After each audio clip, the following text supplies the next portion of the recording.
où les deux parties ont signé un mémorandum d'entente relatif à l'approvisionnement du pays en engrais et en blé. La signature couronne les échanges menés sur le sujet ces derniers jours par la délégation des hauts niveaux conduite par le ministre de l'économie et des finances dépêché en Russie. Les détails dès le début de ce journal.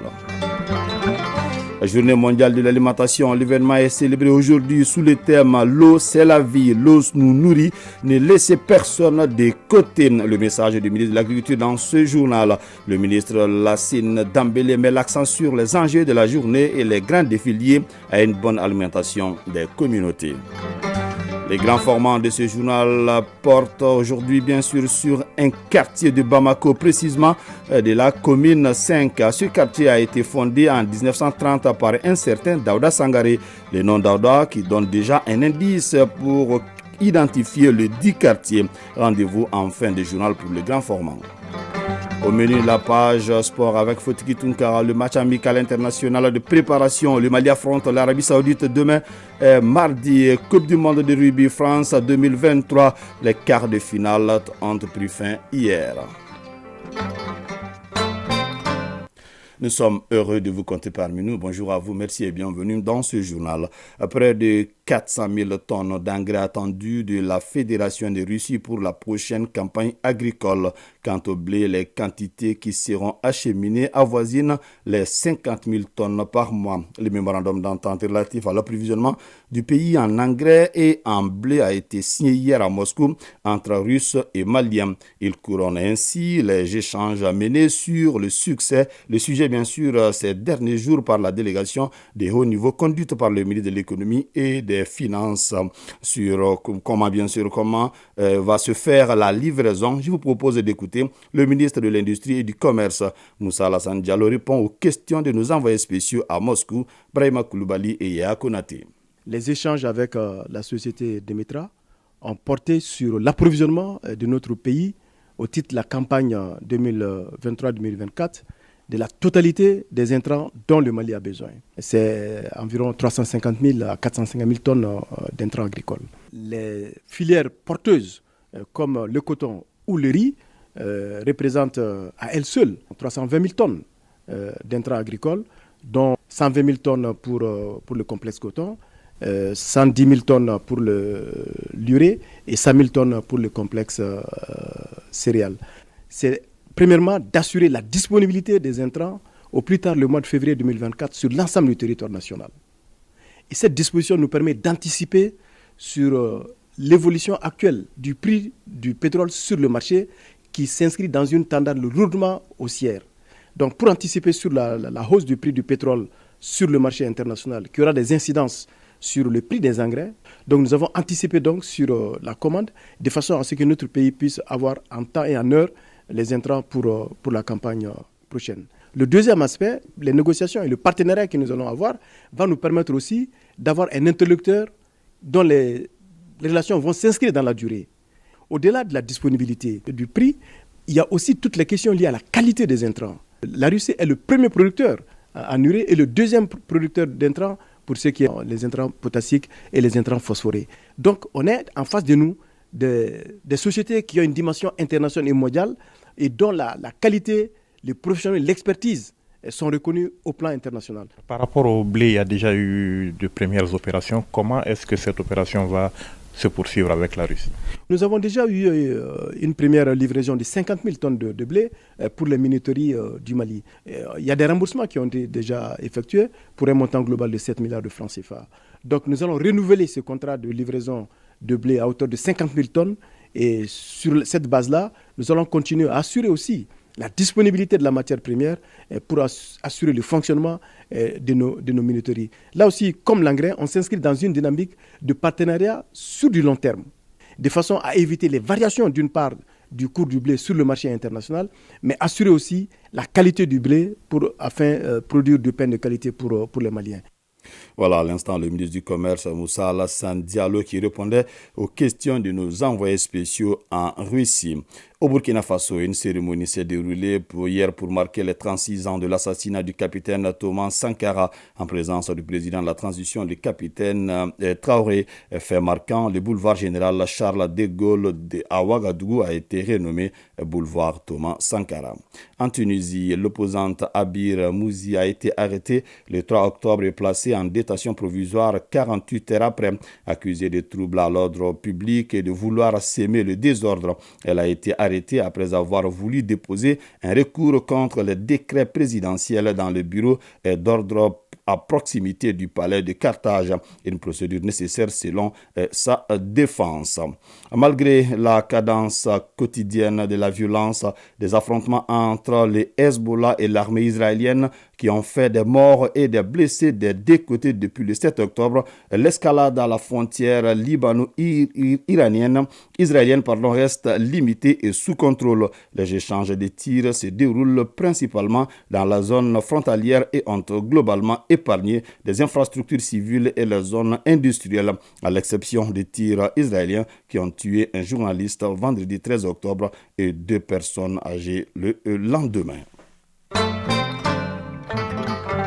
Retour à l'actualité nationale. Le Mali, à l'instar des États membres de l'Organisation des Nations Unies pour l'alimentation et l'agriculture FAO, célèbre aujourd'hui, 16 octobre, la journée mondiale de l'alimentation. L'édition 2023 est placée sous le thème, je vous l'annonçais dans les titres, l'eau c'est la vie, l'eau nous nourrit, ne laissez personne de côté. À l'occasion de cette journée, le ministre de l'Agriculture, Lassine Dambélé, a livré un message dans lequel il met l'accent sur les enjeux de la journée et les grands défis liés à une bonne alimentation des communautés. La synthèse avec Sorana Kamisoro. Cette année, la Journée mondiale de l'alimentation est de nouveau marquée par la progression de la famine dans le monde. Cela s'explique par les crises sécuritaires et le changement climatique qui ont non seulement occasionné le déplacement des milliers de personnes, mais aussi la famine et la malnutrition.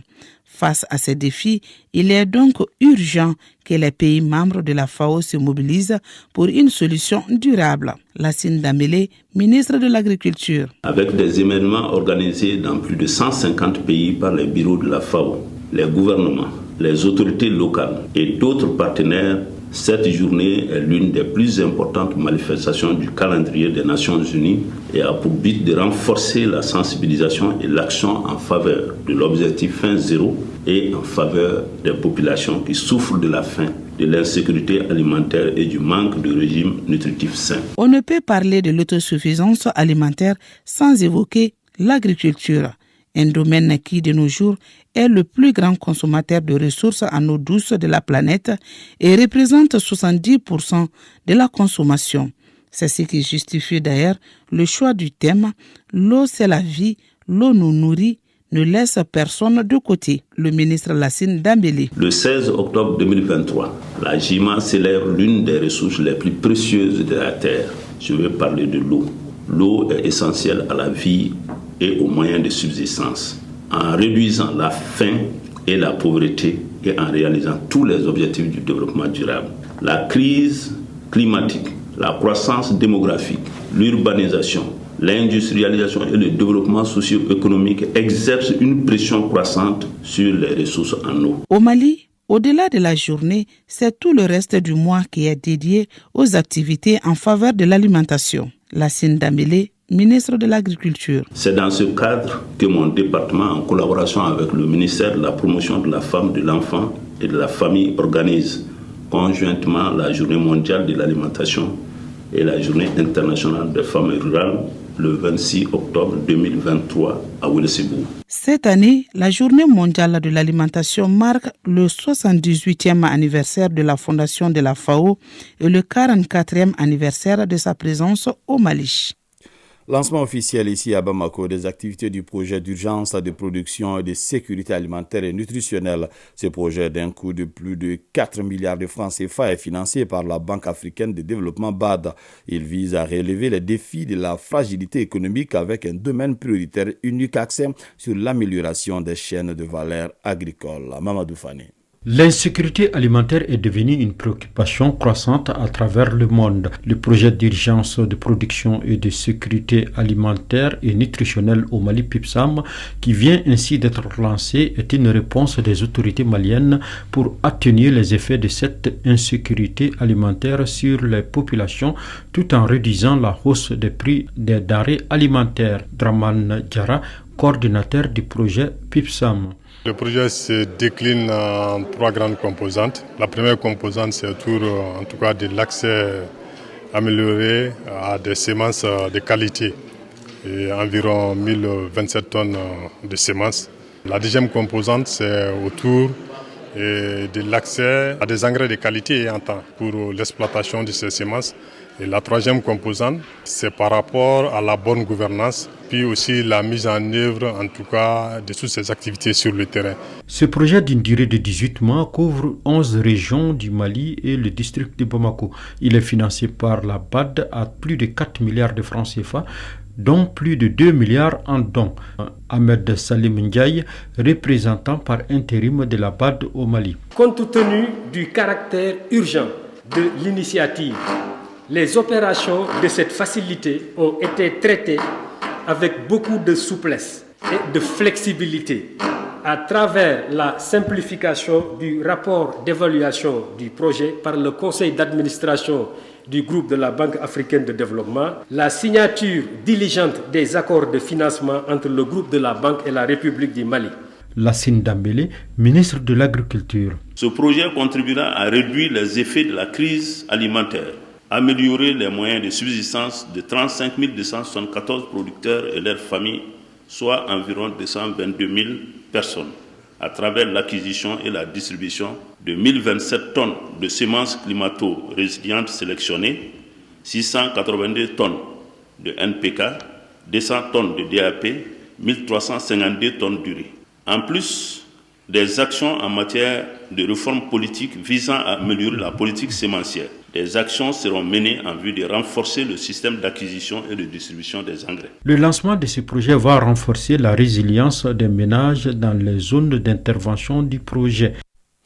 La situation sécuritaire est rassurante dans la région de Gao. Les forces de défense et de sécurité assurent la protection des personnes et de leurs biens. Les responsables du théâtre Est de l'opération Maliko et leurs hommes libèrent progressivement les villes de la région de Kidal. Avec le moral au beau fixe, les femmes apportent assistance à ceux qui sont dans le besoin. On en sait plus avec nos envoyés spéciaux à Gao, Abdoulaye Sako, Ibrahima Traoré et Sidiki Balou avec les concours de la DIRPA. Le théâtre Est de l'opération Maliko, la zone de tous les enjeux. Couvrant les régions de Gao, Menaka et Kidal, ce vaste espace attire actuellement l'attention du monde, non pas pour la beauté de cette dune, mais pour la prouesse des forces armées maliennes sur le terrain. Dans des localités dites hors de contrôle depuis plus d'une décennie, flotte désormais le drapeau malien. Derrière ces œuvres se cache une équipe déterminée.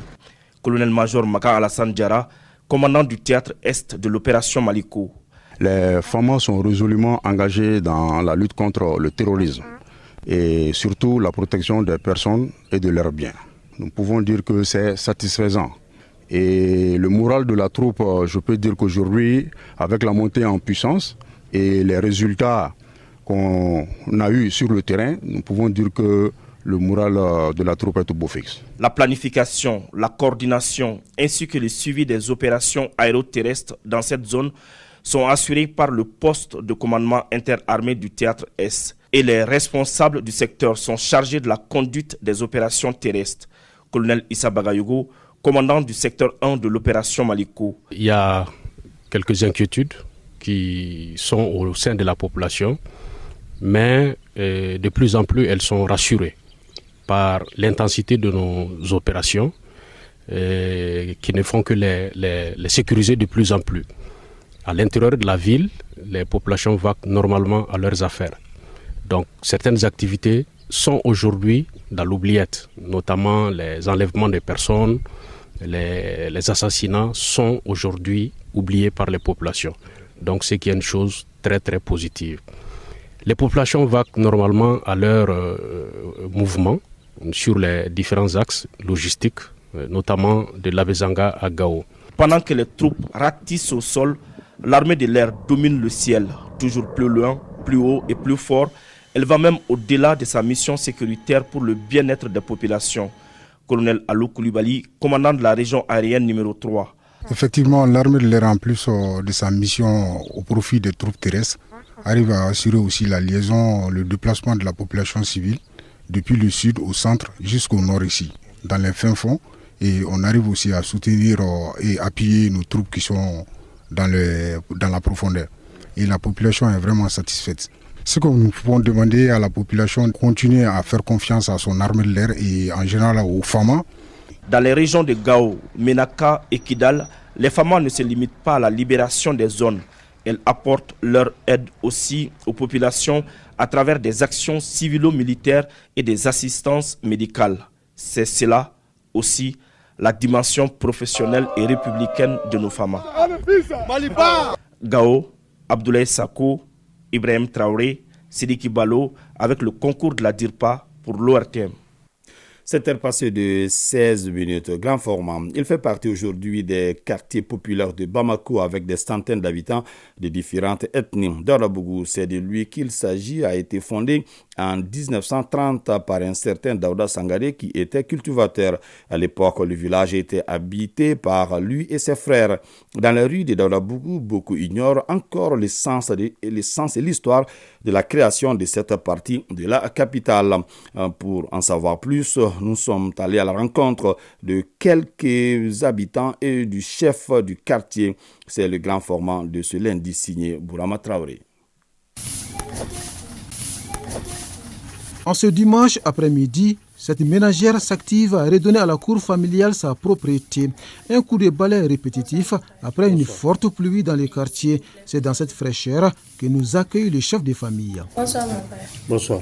S'il vous plaît, présentez-vous. Il se nomme Adama Sankaré. Sa casquette de chef de famille est doublée de celle du chef du quartier de Daouda-Bougou en commune 5 de Bamako. Le sexagénaire est à la tête du quartier depuis 7 ans.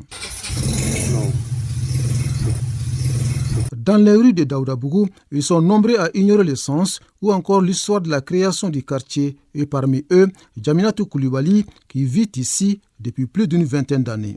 Je vis à Daouda-Bougou depuis 25 ans, mais j'ignore la signification du nom de ce quartier.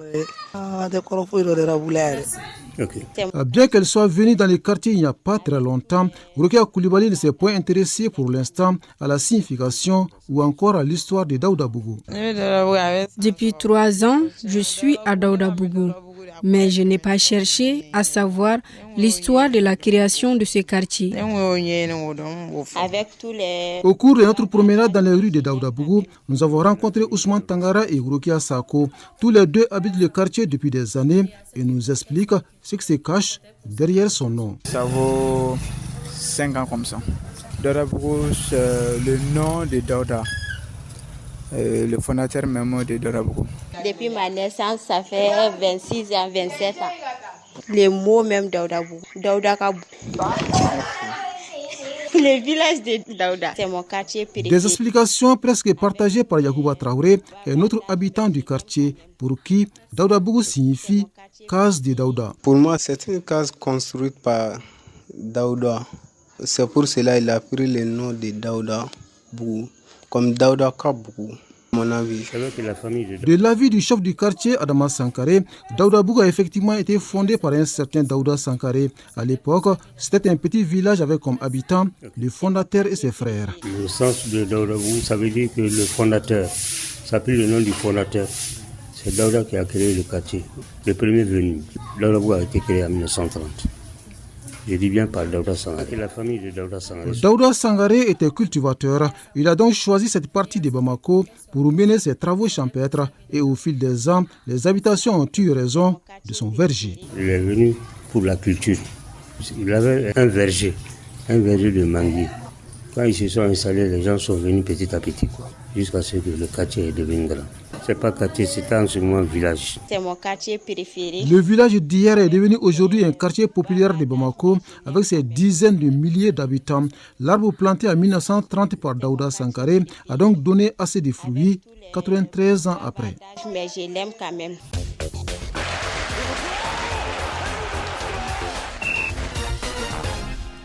C'était passé de 20 minutes. C'est donc bien sûr la page sport qui arrive. C'est avec Fotigi Tunkara. Bonjour. Bonjour Fouzen Tunkara, bonjour à tous. Match amical international de préparation. Le Mali affronte l'Arabie Saoudite demain, mardi. Oui, ce sera au stade municipal de Portimao, à environ 182 km de Lisbonne, la capitale du Portugal. Les Aigles du Mali ont quitté Bamako pour le Portugal avec une équipe quelque peu décimée. Une bonne partie de l'effectif n'a pas pu effectuer le déplacement pour faute de visa. Ils sont 5 au total, tous des joueurs n'évoluant pas dans l'espace Schengen. Il s'agit de Ibrahim Bosso Munkuro du TP Mazembe de la République démocratique du Congo, Djigui Diarra de Young African de Tanzanie, Alou Dieng du National Al-Ahly d'Égypte, Boubacar Traoré de l'US Monastir de Tunisie et Adama Traoré Nos de Hull City en Angleterre. Contrairement à Nos, l'autre joueur évoluant en Angleterre fait partie du voyage. Il s'agit de Boubacar Traoré de Wolverhampton qui a pu effectuer le déplacement grâce à sa carte de long séjour en France lorsqu'il jouait à Metz, tout comme d'ailleurs Mamadou Traoré de Moater au Qatar, derrière à Vojvodina en Serbie et Moussa Doumbia Adala de l'Arabie Saoudite récemment à Chosso en France. Alors pour compenser les absences, le sélectionneur national Eric Chekouchel a fait appel à deux nouveaux joueurs. Le gardien de Valenciennes Lassana Diabaté, le jeune portier de 20 ans, est appelé pour pallier l'absence de Djigui et Bosso. L'avant-centre de Saint-Etienne, Ibrahim Sissoko, est convoqué pour renforcer l'attaque, mais aux dernières nouvelles, ce dernier n'a pas souhaité répondre à sa convocation en sélection. C'est Mali, Arabie Saoudite en amical international de préparation, c'est demain mardi au stade municipal de Portimao au Portugal. Coup d'envoi du match 15h temps universel. Alors quant à Ibrahim Koné, donc blessé vendredi au stade du 26 mars de Rimadio lors du match amical Mali-Ouganda gagné 1-0 par les Aigles. Il a rejoint son club Almeria en Espagne en compagnie de Dr Ali Doumaïga, médecin de l'équipe nationale du Mali. L'attaquant des Aigles doit en principe subir une opération ce lundi. À l'image de ce Mali-Arabie Saoudite, beaucoup d'autres pays africains s'affrontent en amical international. Oui, à l'instar donc des Aigles en route pour la CAN qui font un tour de chauffe, beaucoup de sélections effectuent en ce moment des galops d'essai. Ce programme prévoit ce lundi Nigeria, Mozambique à 15h, Algérie, Égypte à 16h, Sénégal, Cameroun à 18h30. Demain mardi, en plus du match Mali-Arabie Saoudite, il y aura également Japon-Tunisie à 10h10, Zambie-Ouganda à 12h. Guinée-Bissau, Togo à midi, Burkina Faso, Mauritanie à midi également, Angola, RDC à midi également, Cap-Vert, Comores à 13h, Libye, Nigeria à 15h30, Guinée-Conakry, Gabon à 18h et Côte d'Ivoire, Afrique du Sud à 19h. Coupe du monde de rugby France 2023, les quarts de finale ont pris fin hier. Oui, avec notamment la qualification pour les demi-finales de l'Afrique du Sud, tenant du titre et de l'Angleterre. En quart de finale disputé hier, l'Afrique du Sud a disposé de la France, pays hôte 29-28. L'Angleterre a battu Fidji 30-24. Samedi, l'Argentine a éliminé les Pays de Galles en s'imposant par 29-17. La Nouvelle-Zélande a écarté l'Irlande en gagnant par 28-24. En demi-finale vendredi, l'Argentine jouera contre la Nouvelle-Zélande, tandis que samedi, l'Afrique du Sud affrontera l'Angleterre. Merci beaucoup Fotigi Tunkara pour ces détails. C'était passé de 23 minutes. C'est donc la fin de ce journal qui vous a été présenté par Foussini Tunkara. Mamadou Bedialo a assuré la connexion technique. La mise en ligne est assurée par Abdelaziz Koulibaly. Ligne édition coordonnée par Ousmane Dao. Bon lundi à vous. Prenez bien soin de vous. Que le bon Dieu nous protège.